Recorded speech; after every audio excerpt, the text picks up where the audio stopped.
All I'll say is that I'm just not enamored with drugs. Yeah. Hey, this is Amrita and Andrew. We're writers on a podcast journey to find our way through freelance life. If you're thinking about taking the leap off the beaten path in any part of your life, our inexpert advice is don't think twice.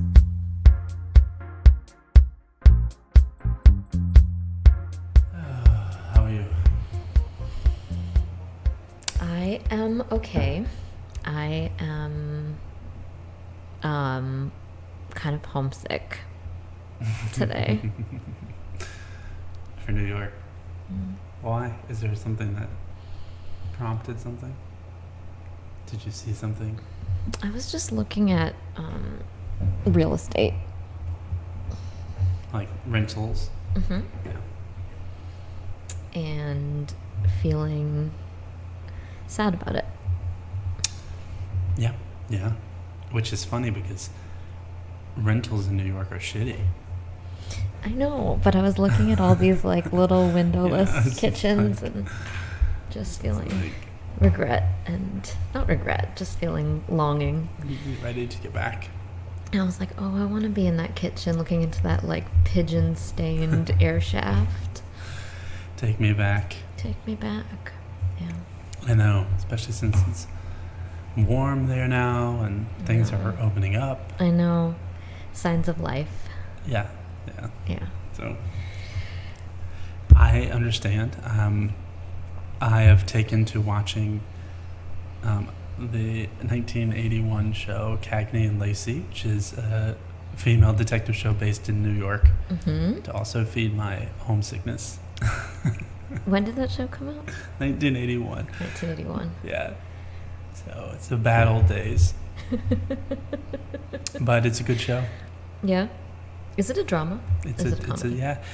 So this is the thing. Law and Order is like the most perfect procedural made, right? And when you watch it, it's so well done. It's like a good gymnastics routine. It's like, oh, that looks easy. They start with the case and then they proceed. Cagney and Lacey is a great show, but it seems like they did little to no research about how police work works. I've only watched like 5 episodes, but in like 3 of the episodes, I'm like, never would this stand in the court of law. They actually don't have any proof. It's a time capsule, and because it's a procedural in New York, they have to be out and about on the streets for half the episode. So you see, and their precinct is supposed to be the 14th Street precinct, so right around Union Square. So it's just like all these outdoor shots of places you sort of recognize but have been completely changed. So that's a lot of fun. And then of course it's 1981, so there's like a lot of hair situations. Frosted makeup situations. Yeah. And it's also like wild to think that like a detective can be married, have a husband who's out of work and 2 kids, and they live in like Manhattan in a 2-bedroom apartment. Yeah, well, that's 1981. Yeah, I miss New York today. It is a beautiful day here, and I'm happy to be here, and I'm happy to be in our new house and our new neighborhood. But yeah, I like it here a lot, but it's not home. I hear that. I feel like a visitor, and I feel like a happy visitor, but it's, that's what it is. So, I do have some questions for you. So, we left off last time talking about our film projects. Yes. And we were thinking we were going to do like 4 or 5 short things. Yes. We shot 1. Yes. Well, we shot 2, but we shot and edited 1. Yes. So what did you learn from that exercise? Well, not having any experience on how to edit means we had no experience on how to like pre-edit, no experience on how to like even go about it. So The process has been like really long and really like laborious. Laborious, yeah. Because we have no technical facility with a program that's meant for professionals. Yeah. And it's really hard when you're doing something like on a computer that requires technical facility to persevere when you want to do something, rather than just being like, oh, well, I didn't really need to do that thing. Maybe we could just do this other thing. Right. Well, I think we're also so used to like operating with limitations. Yeah. Technical limitations and resource limitations, that it's like, oh, if I can't immediately figure out how to like fade this thing the way I want it to do, like, oh, I can settle for this other thing that is not what I wanted, but is close. But the software that we have actually has like a huge capacity to do everything. You just have to figure out how to like do it. Right. So, I mean, definitely learning the editing was a learning curve, technically, and figuring out like how to actually direct it on the front end. I mean, I think that's what you meant by editing on the front end. Yeah. Is like, what do we actually want to capture? I mean, I don't know though, because I think we did capture more than we needed knowingly, and a lot of it has come in handy. Oh yeah. A lot of it has come in handy to like make something different than what we wrote. Yeah. In a good way. Yeah. So I'm happy with what we ended up with, and I'm also kind of just happy to like, I'm perfectly happy to like swerve onto a different project. Like I feel like it was a good, it like served its purpose for us to figure out the process and figure out the editing thing, and also to figure out that maybe there are some things we don't want to learn or don't want to master, i.e. editing, but not just that, but also like acting. Like we shot ourselves. Yes. That was the other thing we shot. And it's like, okay, well, yeah, we do have limited resources, and using ourselves as actors in our own work is like, seems like a good way of like getting extra bang for our buck, but it turns out is like not worth it. It's not worth it.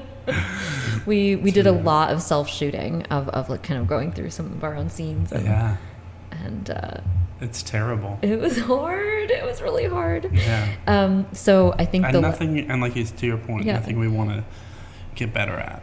Nothing I want to get better at. No. That's not in my future. The like, really? Acting. But I'm excited that we got the one thing done, and I'm almost done. I have a few changes. Okay, but I'm interested to like have other people see it and see like, you know, get some reactions. Yeah. I mean, I think it was mostly a learning experience. It was a learning experience.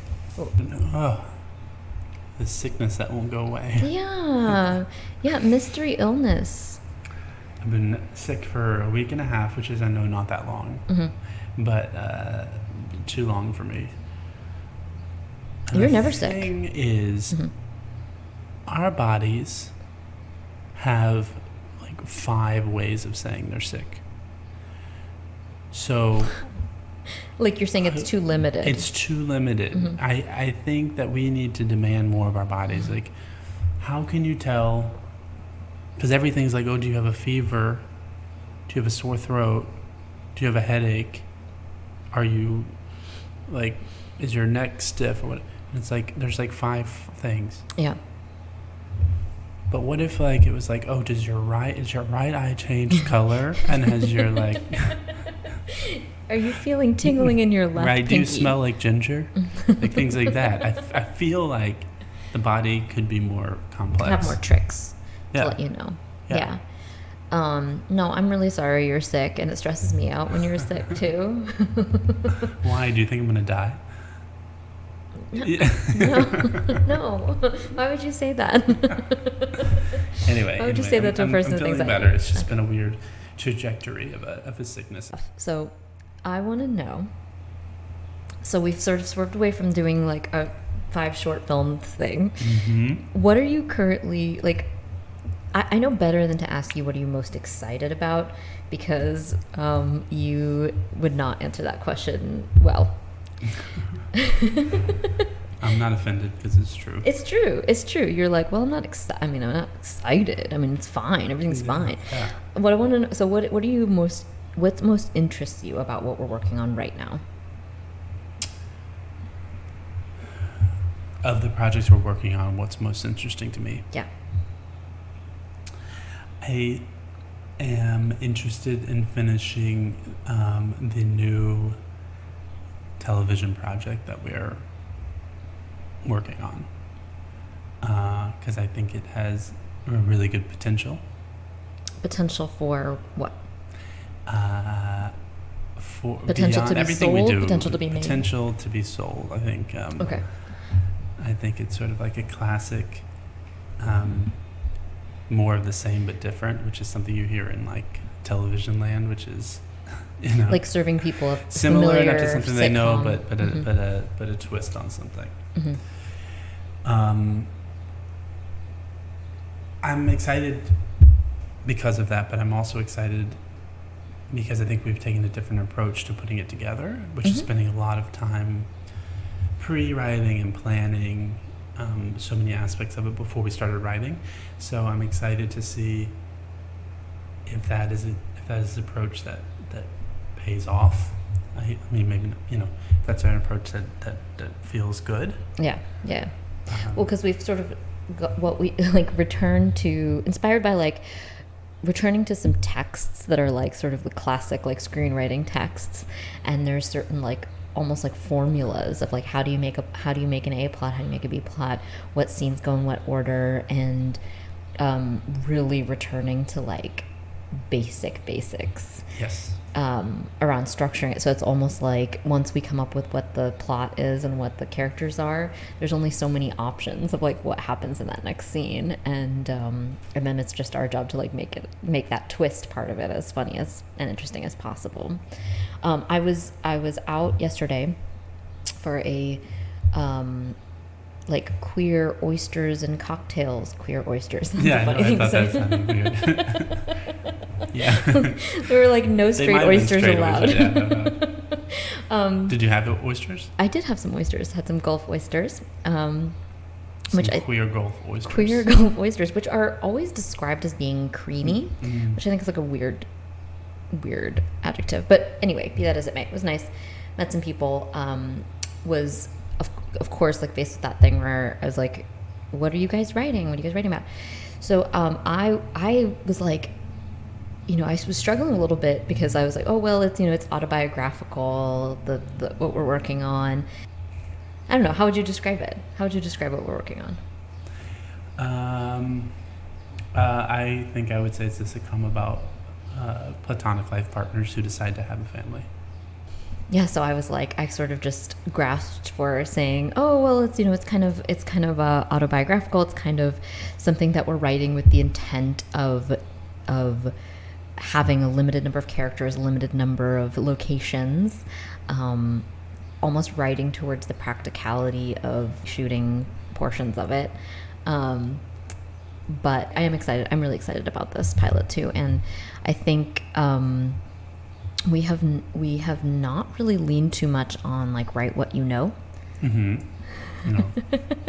In our work so far, and so it's a really different experience like writing so close to home, and writing a character that's like based on myself is really weird.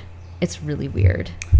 Yeah, especially since characters are not interesting if they don't have flaws, if they don't have quirks, and of course in any, when you dramatize anything, those quirks and flaws need to be elevated and magnetized. Magnified.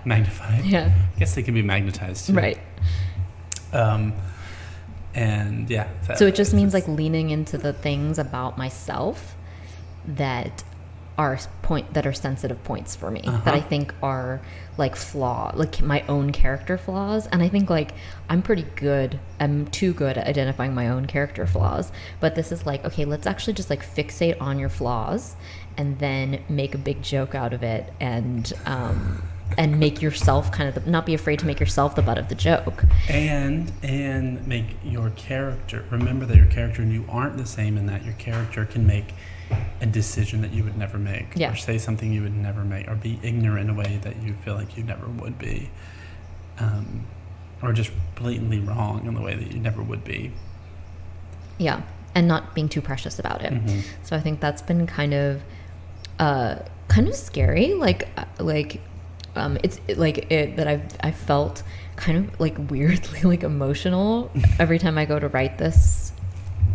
go into this script. It's comedy. It's good comedy, but it is kind of liberating and fun too, because it's like, here's this thing I would never say, but I could pick, but I would say, like, another version of me would say that. So there's a little bit of wish fulfillment and a little bit of like, oh my God, I have to, like, instead of like concealing this flaw about myself, I have to display it. Even when we've written things that aren't, everything else we've written has not been autobiographical. And even then, our main characters are the people that we get to last in terms of making them, like, Flawed. really dynamic.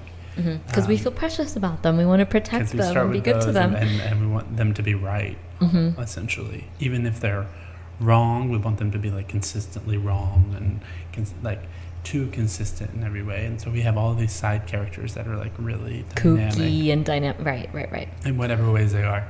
And then we have to come back to, like, the central character. So it's, like, not only writing autobiographically, but it's also writing in a different way where you're, like, in real time as you're writing, trying to make the main characters, as dynamic and interesting as all of our other characters are.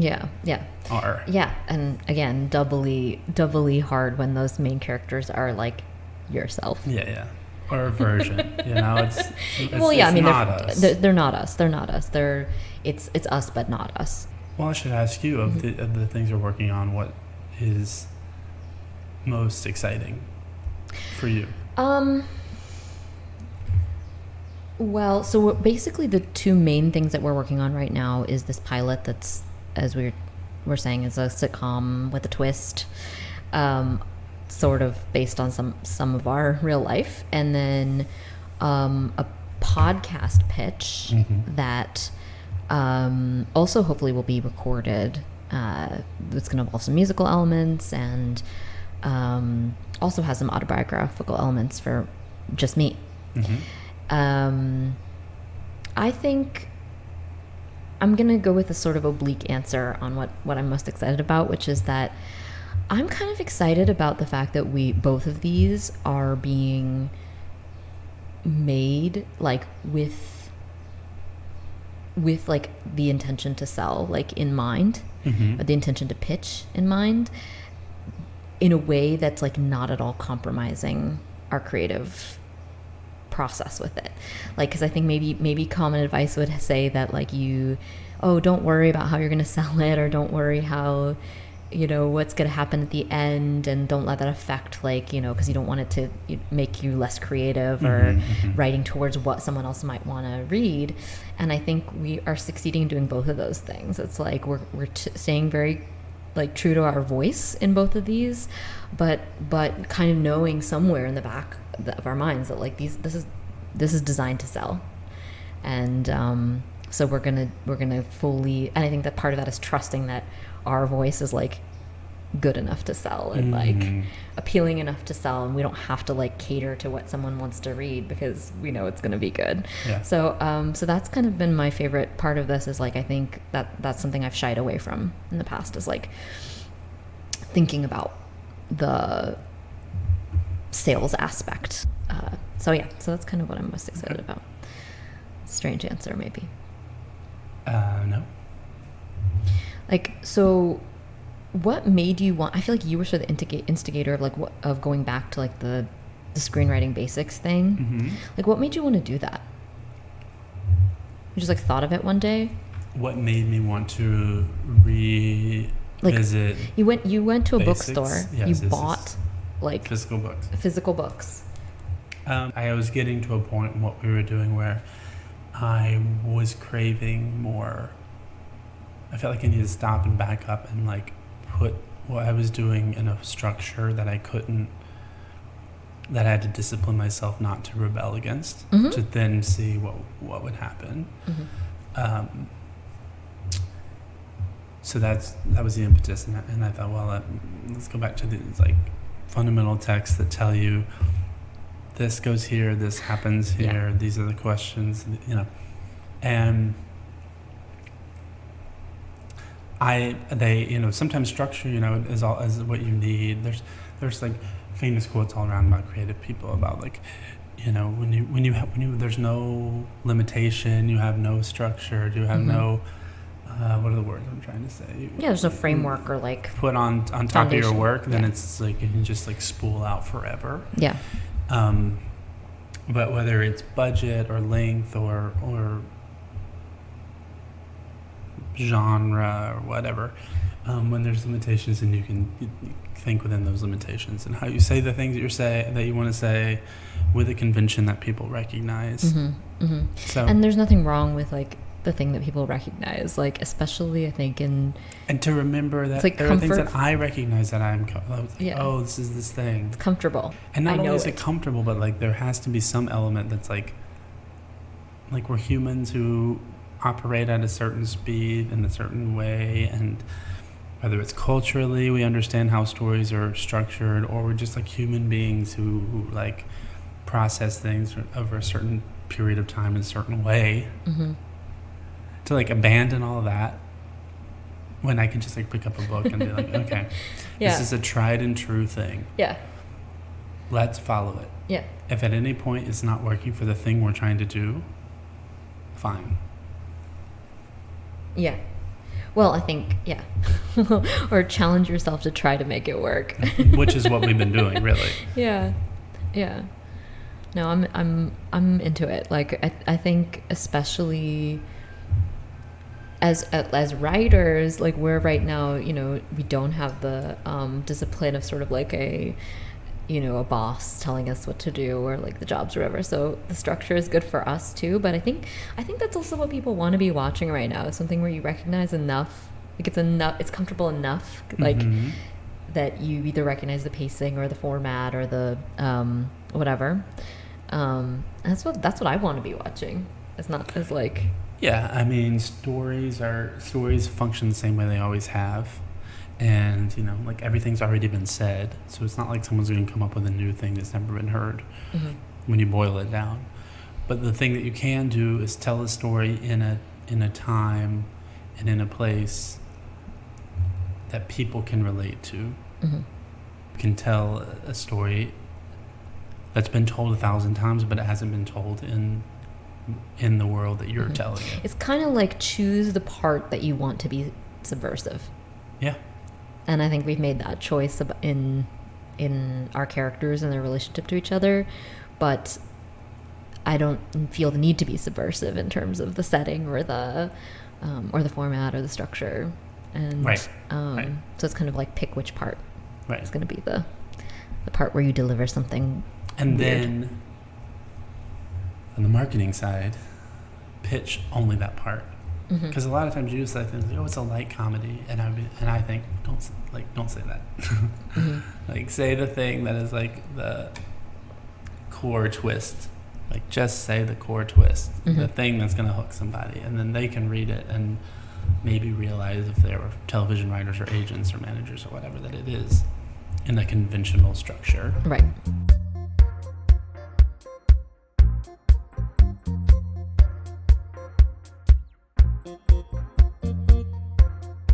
As we were talking about a little bit earlier, things are starting to reopen. Things are very much like feeling open here.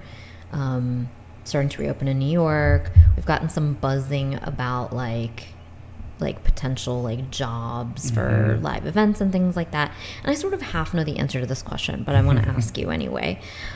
How do you feel about returning to live event producing, which has been the core of like the bulk of what we've done on a day-to-day basis, professionally, also creatively?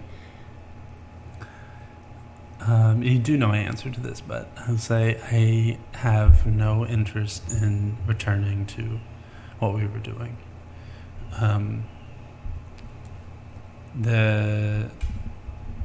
If there's a reality that means that, you know, in order to pay bills or whatever, that happens, I'm not going to be angry about it. But, you know, it's not something that was either of us ever saw as a long-term part of our career. And in truth, we kind of stumbled into a lot of it. maybe that's not quite right, but we were competent enough to be awesome. Yeah, I was like, I don't think that's fair at all, but I'm gonna let you finish. Yeah, but the idea of like after and everything that's gone on in the world. What you're saying it though is about like producing for clients. Yes. And being paid to execute someone else's events. Yes. And I think one thing that's important about what you just said is that the idea of like returning to where we were, and because we keep hearing so much about like now that we're sort of moving towards at least the American end of the pandemic. Mm-hmm. About like returning to normal. We don't even really have the right words for it. It's like, oh, things are like going back to normal. And what parts do we want to go back to normal and what parts do we not want to have go back to normal? Yeah.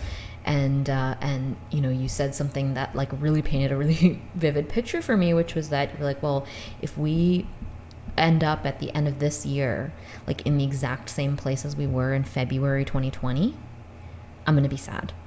Yeah. That's what you said. And I was like, oh yeah, no, I would be sad too. Like, no, that would make me sad. Like, yeah. I think like, oh, because things were going really well relative to that time, mm-hmm. that it's like there's some temptation for me to be like, oh, I want to go back to that. Yeah. But I actually don't want to go back to that because time has passed. Yeah.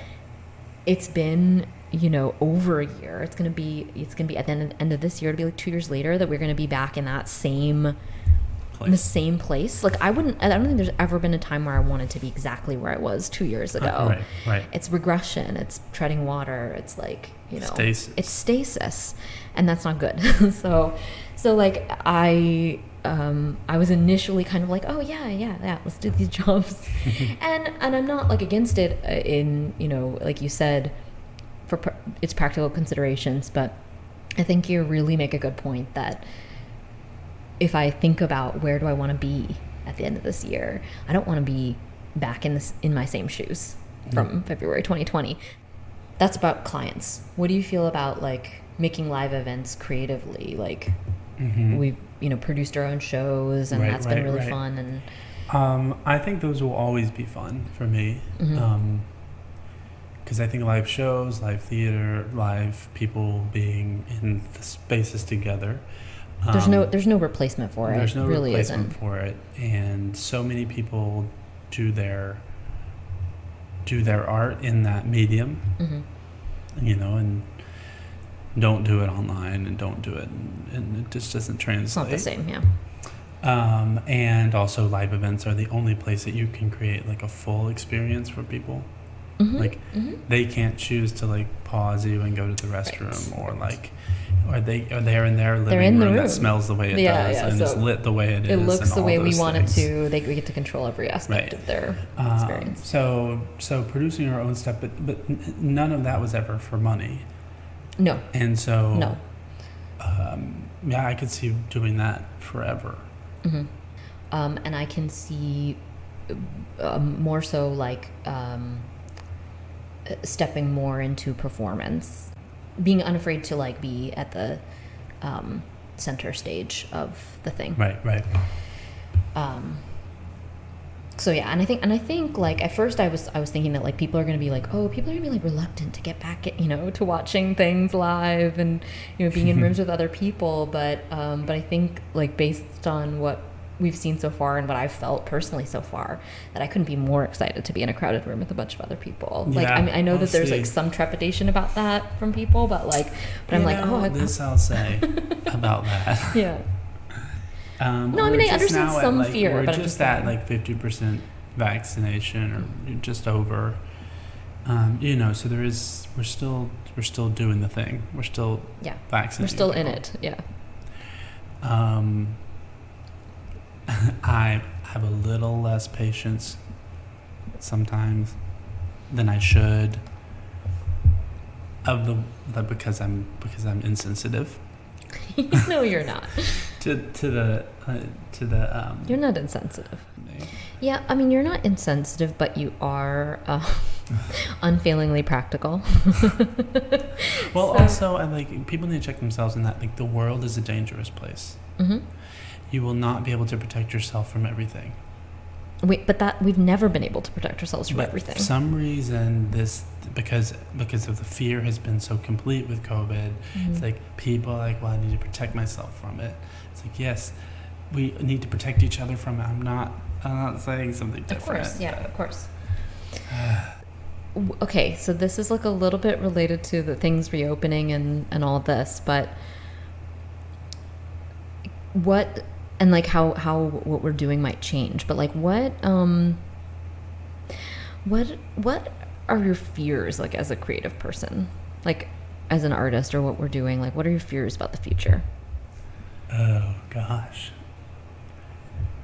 I've sort of put those,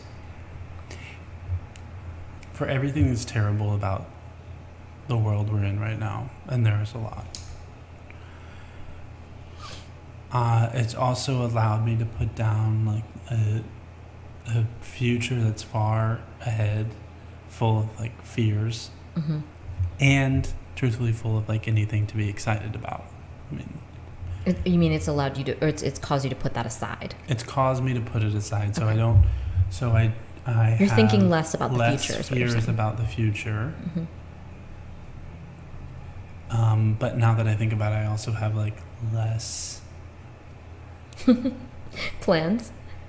Yeah, I'm not gonna say I'm not like less excitement for the future, but less specific expectations for it. I think that's a better way to say it. Expectations, just fewer expectations, good or bad. Yeah. Like I hope that things are gonna turn out well. But then when I start going down the road, it's like, look, I just need to wake up tomorrow and like do the thing that I said I was gonna do. Yeah. And battle whatever feelings happen that day. Because every day it's like, oh, why? You know, as much as you, and I agree, like where we are right now is really beautiful and very, very fortunate. But there's still days when it's like, what the fuck am I doing here? Like, what is life? Yeah. Like, you know, where are the people I know? Where's like my home? You know, like I haven't had a home. I haven't sat on my own couch since. I know. My God. August 31st. So. No, I feel you. I feel you on all those things, and I think that's. It's an interesting answer from you particularly, but yeah, because that's not usually how it's I am. not usually how you are. But I get that, and I was just talking to a friend about the idea of roots, and if you're not rooted to a place, physically to a place, then what roots you? Does that mean you're uprooted? Does that mean you don't have a base? And are there like what kind of intangible things can keep you rooted, even if you're, you know, in New Orleans for 5 months, or you're on the road, or you're constantly traveling? I think, you know, you use the phrase sometimes like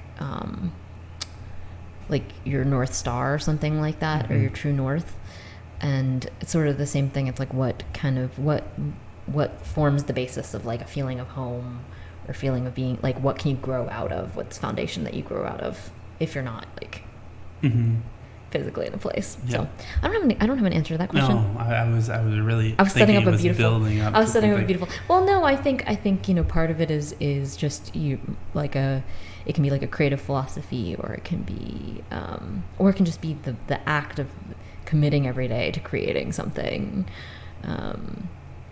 Yeah. Or whatever rituals you create day to day that you repeat every single day. You know, you repeat the same 4 things when you get out of bed in the morning, and the same four things right before you get into bed. And you know, like for some people that could be like a spiritual practice, or it could be like, you know, what, that type of thing. But I think for me, the thing that's made me feel rooted while I've been here is like trying to be consistent about creative practice. And that's been sort of the spiritual practice, has been like, how often can I like do deep work? Like I'm spending like very concentrated few hours, and it hasn't happened every day for sure. Yeah. But I know that when it does happen, I feel like, okay, I feel rooted. I feel Yeah. comfortable. I feel Yeah. secure. So, Yeah, and when I that's my don't, goal then it's too. like I feel like my head's floating away. Yeah, that's my goal too. It's like a few hours of really deep. Not crossing things off the list work. No.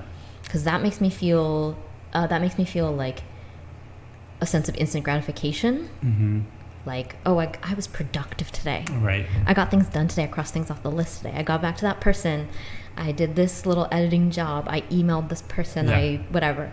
And that will give me a sense of temporary satisfaction, but it doesn't give me a sense of Fulfillment. yeah, being rooted. So Yeah, like the day was well purpose. lived. Yeah, purposely driven or something. I don't know. Because it's like I want to steer away from saying things like productive, because what is productive is like a Right. This is capitalist term of like what was eked out of me. convincing us all that we need to take the jobs and do the things. Yeah, and- yeah. It's not about productivity. It's about it's about like purpose or meaning or something. Mm-hmm. I don't know. Yeah, that feeling at the end of the day that like that you like had a day that was meaningful. Yeah, and I think a lot of people, whether they're doing creative pursuits or not, like we've talked about this recently, a lot of our friends are really going through this thing now of again, now things are maybe returning more to normal, maybe workplaces are starting to ask you to come back in person and all these things, and then a lot of our friends are like, no. I don't want to do that anymore. If you make me come back to the office, I quit. Yeah. If you like, I don't care about this. This thing that I've been working for 15 years for my career is meaningless, and I don't give a fuck. Like, Yep. like, and I think that's really been interesting to witness in other people. Is like other people's awakening to like what is the thing that makes them feel like they had a purpose-driven, a meaningful day or a meaningful week or whatever. I'm interested to see like what happens in the next few years in relation to that, because I think our generation is like the last of the Mohicans, the last of the those people who like I think we've been start. struggling towards figuring this out, like Right. towards this idea of like hustling, like hustle to do the thing that you love, like hustle whatever, and then now it's like, well, fuck the hustle too, like. Right. Right. Sorry, I didn't mean to cut you off. No, it's fine. It's like there's a generation below us who I just can't imagine can even at this point like fathom going through the motions the way that we did, and like being spit out into a work world where they're asked to like make no money, to do a thing that doesn't matter. We've all had to come to Jesus about like, what matters. You're like working in the marketing department at Amazon, like you don't fucking matter. You're selling like a foot scrubber to someone who doesn't need it. Yeah. I mean, some people need it, but point being, I'm not looking at you. But I mean, I am looking at you because we're situated across the table. Yeah, no, I know. No, I can't stop thinking about my feet. No, I It's just agree. like when I say Kegels. You were oh my God. It's Pavlovian. I ask any woman, they say Kegels, you're just immediately clenching, no matter what's going on. No, I think you were telling me that your mom had this experience recently where like a bunch of her like employees or colleagues were quitting not to do anything. She's had people leave her firm. None of them left for more money. Yeah. They left for less different time, balance. less money, different Yeah. Yeah. I think she's she's a small business owner, but I think a lot of small business owners, I mean big business owners, whatever, a lot of people are seeing that now. I mean, that it's like, oh, this doesn't actually serve me, even though it like is a steady job, a stable job, makes me money. Maybe in traditional sense, it's like this is a good job. Yeah. And it's like. I mean, I just see more and more people asking the question, like, how much money do I need to live versus, like, how little money can I make and still be okay? Oh, yeah, well, and on that, I don't know how much we want to talk about cryptocurrency, but we were recently convinced into getting into that because everything's meaningless. Everything is meaningless. So how is that any less meaningless than anything else? So we are small-time investors. Small-time investors. Emphasis on small-time. Yeah, so if we lose it all, it didn't. It's fine. Yeah. It's basically the avocado toast of our 2021. Right. But I will say conceptually, philosophically, it is like a really interesting world. It is. I think at its most idealistic, it's a very like build a better world kind of thing, new world order, like in a good way. And of course, like anything, there's a very irritating element about it too. Right. My prediction in the short term for cryptocurrency is that, well, first of all, things we already know, there are large financial institutions who are deeply invested. Not only deeply invested, but are starting to manage cryptocurrencies for their clients. We're talking Goldman Sachs of the world. And actually Goldman Sachs came out this week and said something about how exciting it's very rare to have a new asset class, which is what cryptocurrency is described as. I think in the short term, all these capitalists will realize that they have squeezed everything they can squeeze from every other asset class. And that they're going to need to find new frontiers. Option but to run a public relations campaign and to convince everybody that cryptocurrency is a valuable asset, which people already are convinced of.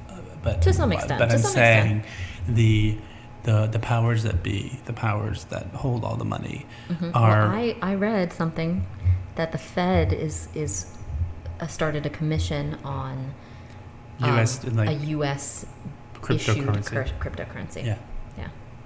So I think that's all the evidence you need. So when the government is looking into it, which is a little confusing to me. I mean, cryptocurrency is, in my mind, very complicated. Yeah, I couldn't explain it really to you. But by nature is decentralized. Right.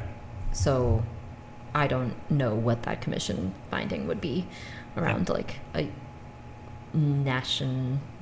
International. Yeah. But anyhow, so... I don't know. But then one day, this is my question, and I'm sure people who actually know what they're talking about would be like, maybe think this is a dumb question.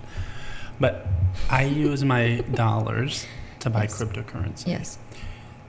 And I can look at how much my cryptocurrency is worth in dollars. Yes. Will there become a day where the two are so unrelated that I can't cash out my cryptocurrency for a currency? I don't think this is a dumb question at all. Because now we can only understand anything that we do financially. Yes. We can only understand in terms of dollars because that is our lingua franca, basically. So think about this. If the dollar becomes obsolete, then how do we even know what this is worth? Or maybe it's like, what are my dollars worth in Bitcoin? Is a more useful way to think about it, or whatever. I don't know. Personally, I don't think that's a dumb question. I think that's a really interesting question because we now can only translate it in terms of dollars because that's our basis. But if cryptocurrency is an international currency system, then it would only stand to reason that eventually all nationally based currencies would be rendered obsolete. Yeah, the deeper you go on crypto YouTube, the more you will find on this topic. So if you want to see some loons positing some things, I know you know. It's real.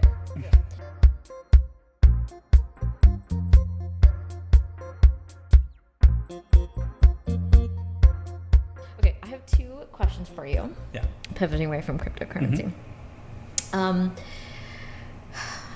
Okay, so one thing I wanted to ask you is, how do you think that our relationship has changed personally, creatively? Since we've come to New Orleans, or since the pandemic, or? You can answer that however you'd like. I think our relationship has most definitely changed. I'll say it this way. Sometimes I remember that we have a certain kind of relationship, but that we are two independent people. Mm-hmm. And that it's living together and working together, especially in locations where we don't have other people around and support systems or whatever. So we're like building new relationships and friendships, as this like duo. And yes, we go off on our own, but it just creates like a entirely different dynamic.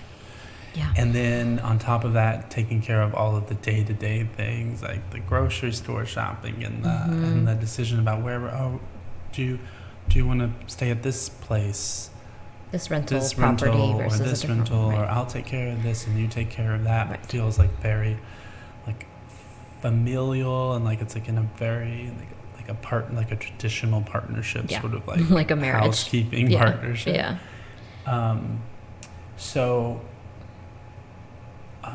And I think in the it's really valuable time to have spent together, like living so intimately together. Mm-hmm. Especially in thinking about the future, and if ever other people involved, family, like children, spouses, even. Yeah, it's like really probably unique time in the world, in our lives, to like get to know each other and have these like dynamics at play. So I think we've gotten to know, we knew each other really well. It's not like we know each other more. What's interesting about it is that we've already, like before this, had a very close relationship and had but like our relationship definitely has like deepened.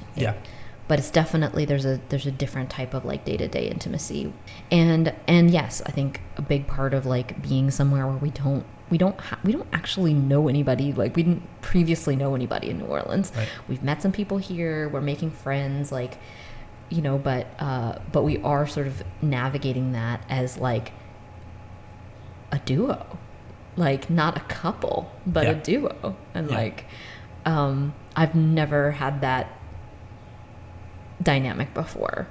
So I mean, I think for the most part, like it's really been such a blessing for me to feel like we're making decisions together, and we're and it's like, what are we doing? But yeah, we are distinct, and I'm curious to know, like, I mean, not in a bad way. I'm excited to like how this is gonna, like, how will our dynamic continue to evolve? Like once we are in a place that's like more like we're back in New York, I hope, soon, by the end of this year. let's put it out there. And in an ideal world, we're again like have our own places, living spaces, and how this sort of like this incredible period of like very concentrated intimacy, creative intimacy, and like like you said, like lifestyle, just like day-to-day shit intimacy, like how that's going to also change and evolve. It's just interesting because like maybe a sort of unplanned for aspect of like us deciding to go on the road from New York together. It's a really interesting dynamic too, in that we are a duo and we're not a couple, and so like it's like we are in each other's lives for the rest of our lives. So unlike a roommate situation, come and go. So it forces us to have, and it forces me internally, and I'm sure you as well, to like constantly be which ideally this would be happening in any relationship, I would imagine. But like constantly, like what is fair to ask of another person? What is not fair to, or like, well, what are the? I mean, I think that's a really yes. I think if you've been thinking about that every day, you've been doing a lot better than I have. Like I've run roughshod over some like sort of friendship boundaries, I think, and well, I haven't felt that. Okay, well, good, but I think, but partially that's just because of the nature of like us being alone together. Even in it, yes, and it plays out in even little ways. Like, when I had roommates, I never felt compelled to have to tell them where I was going if I left the house. But it is something I think about if I leave the house and you're here, like, oh shit, and like. And that's a small example. Yeah. But it does bring up this, like, well, like, if it was a roommate, I would just see you later. But if it was someone, like, I was a partner with, I'd be like, oh, I'm going to go do this. I'll see you later. And, like, so that's, like, where, like... What's the line there? Yeah. Like, is there any obligation? Like, and personally for me, there's not, like, it's not an obligation. You should feel like, come and go. I don't need to know where you're going or that you've left even. Like, I don't, although it's probably true of my partnerships too. I don't really they need to come and go as they want. Yeah, that's probably true. Because partially I need to come and go. Yeah. That's like kind of an important thing for me. Is to be able to feel like I can come and go and not. And overall, I think it's been a really beautiful thing. And like I said, I have felt like big feelings about how grateful I am that we're like partnered in life right now. And yeah, it's good. And I think as long as we can just always be able to say, like, to have conversations like this, or, and again, like, it's more liberating to be able to do the, like, I don't know, I feel like sometimes it's a harder thing to do when you're also romantically entangled with somebody. Yes. And we are well friends, I don't understand how that happens. I don't understand how people maintain romantic relationships in this modern era. Well, you're looking at the wrong person if you're asking me to explain it. I mean, it's wild. You're expected to, like, have everything.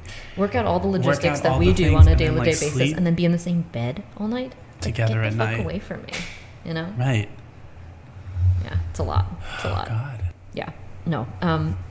Do you think, like, it's changed the way we work together creatively? I think...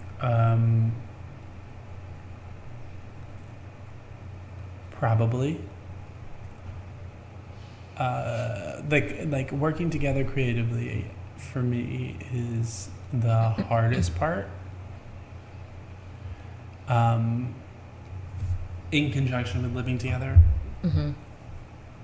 It's the hardest part for me because we have different, like, rhythms and cycles for working, and so that makes it hard.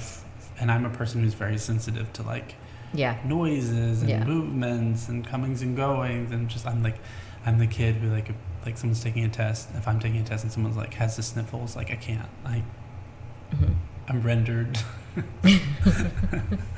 A specific read, because, like, it's like when I forget to take my allergy meds, it's literally you're like, could you not breathe so loud? I'm like, oh wow, okay. And also it's really funny because, like, New Orleans in general is like there aren't that many places where there's, like, rooms with doors. Like, we happen to be in a house right now that has bedrooms that have doors, but, like, I mean, that are, like, distinct from one another, but there's so many shotguns here. It's like open things for the breeze that, like, that I get what you're saying. Like, I'm less sensitive to comings and goings, and I feel more comfortable with that.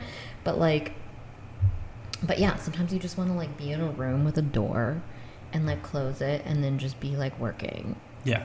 And that can be hard to achieve. Yeah.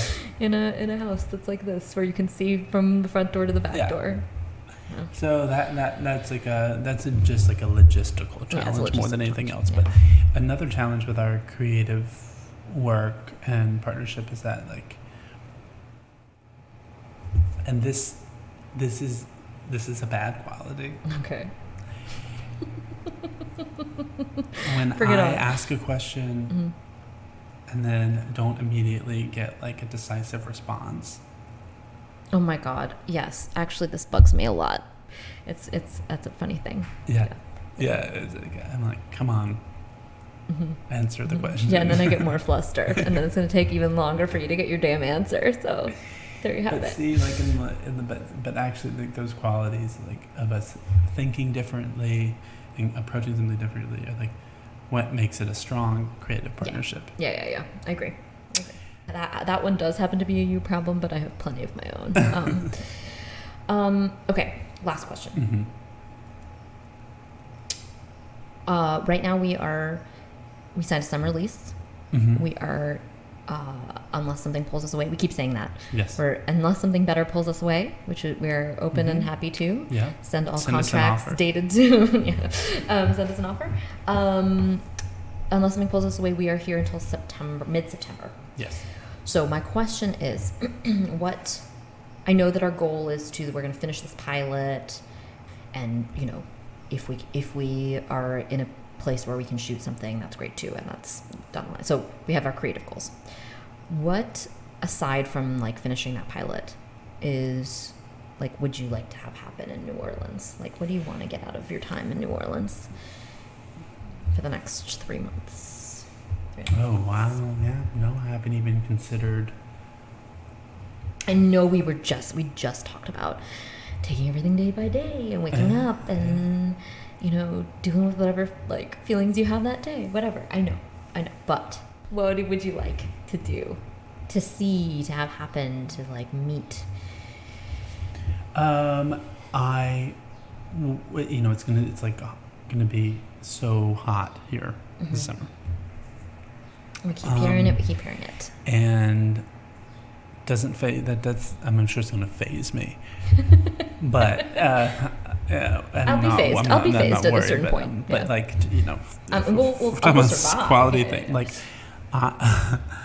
what I'd want to happen is to have a summer in New Orleans that was full of swimming pools and drinks by the swimming pools with our friends and our ever expanding circle of friends, which we've talked about on here. It is sort of nice to be able to make friends sort of easily here. Yeah. So It's a small town. It's a small town, so it is easy to make friends that way. So yeah, I love the picture you're painting. Summer in New Orleans of swimming pools, drinks by said swimming pools, handsome men at the swimming pool. Yeah.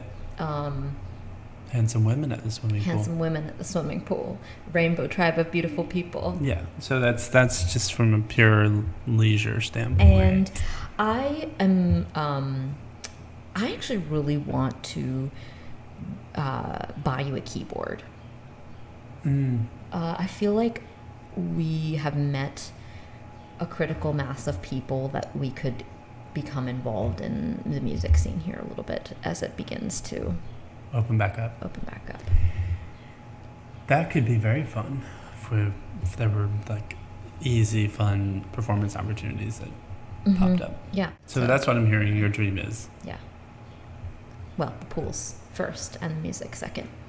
Music by the pools. Music by the pools. Everything by the pool. Yeah. Yeah. That'd be great. Okay, well, that's a unified vision. It's good enough for me. All right. That's it. All right. This Love was you. great. Yeah. I'm going to go urinate. Great. We should do that.